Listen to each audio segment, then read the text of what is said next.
Our final scripture reading this morning is taken from Luke 2, verses 13 through 20.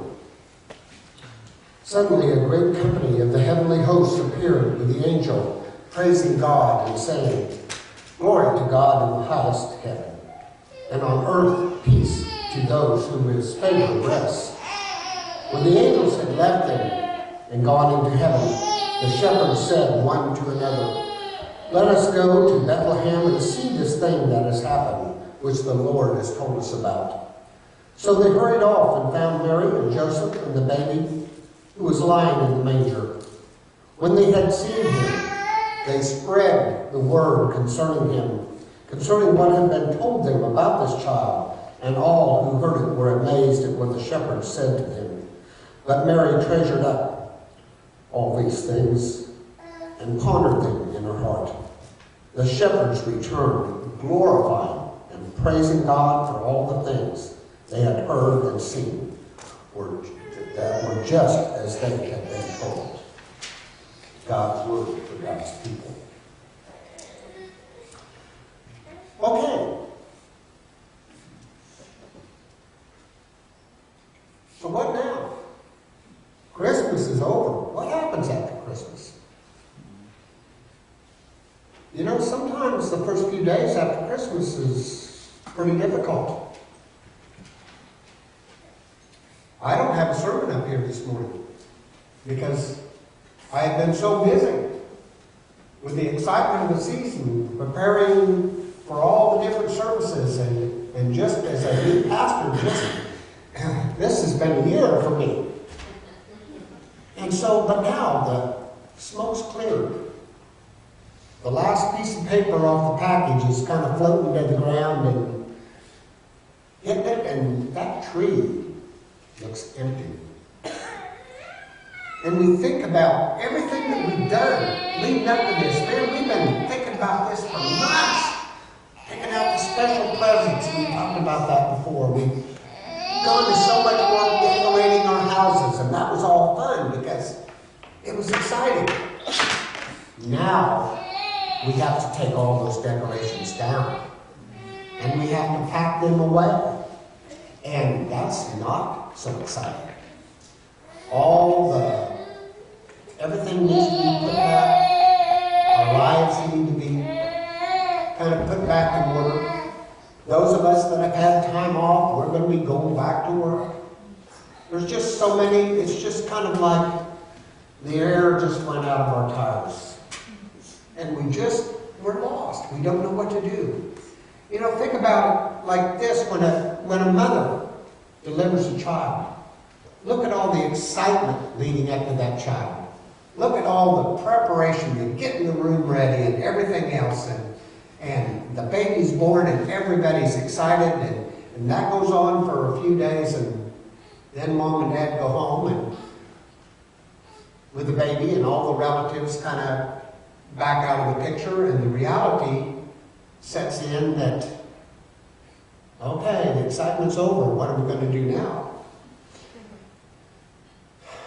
You know, it doesn't have to be that way. You know, we've talked about many messages over this Christmas season.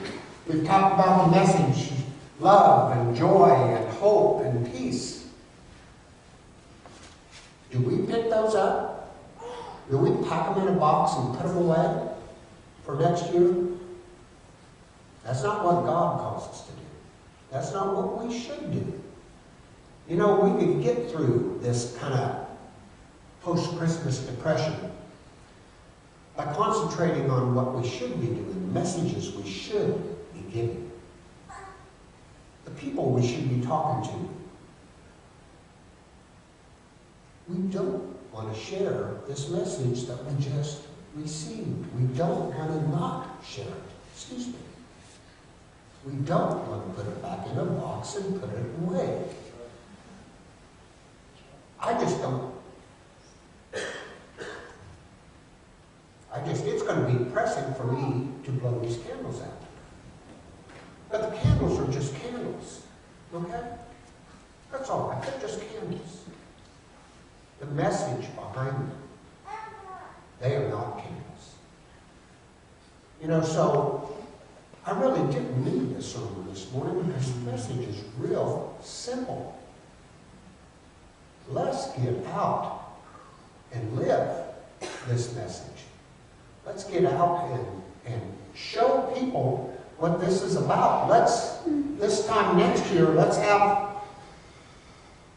twice the amount of people we've been having in service. Let's spread that message. Let's bring more of these young children. They're here. It makes me so happy because they're getting to hear God's word now. And if you think children don't remember, I've worked around 2, 3, and 4-year-olds for the last 15 years.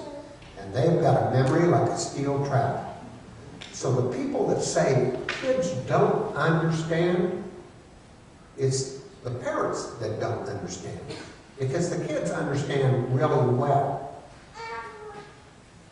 You see this message, just look at kids playing in the sandbox out in the park.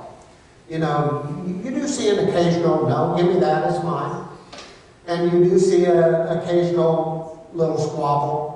But the message you'll see those little kids sharing and playing and working together. And think about all of us that don't get that message. That sometimes we just can't get along with the people that we're around. God calls us to get along with everyone. You know, and that's a difficult message because when we look, and we've talked about this over the last few weeks, so I'm just kind of summarizing. We need to be constantly reminded. You know, when we see all the bad that's going on in the world today, people losing their lives because of their faith, people displaced from their homes, shootings. You know, what we forget, we vilify those people. We call them murderers, and we call them evil, and we call them all kinds of things. But what does God call them? God calls them his children. And that's a tough message. When you see people doing things that are evil. It's the things that they're doing that's evil. Each and every one of those, and each and every one of us are God's people.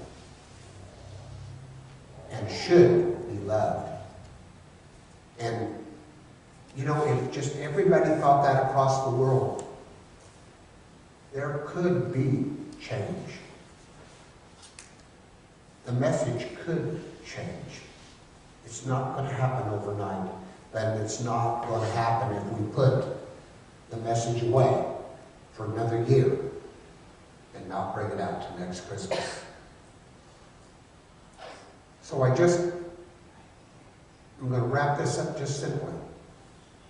The scriptures that we read today all talk about going out and sharing this message. The Bible is full of these scriptures in this message. Go out and share God's love. Go out and share the gifts that have been given to you. Do not put those gifts away. Amen. Okay, kind of gather my breath. We have a last song here.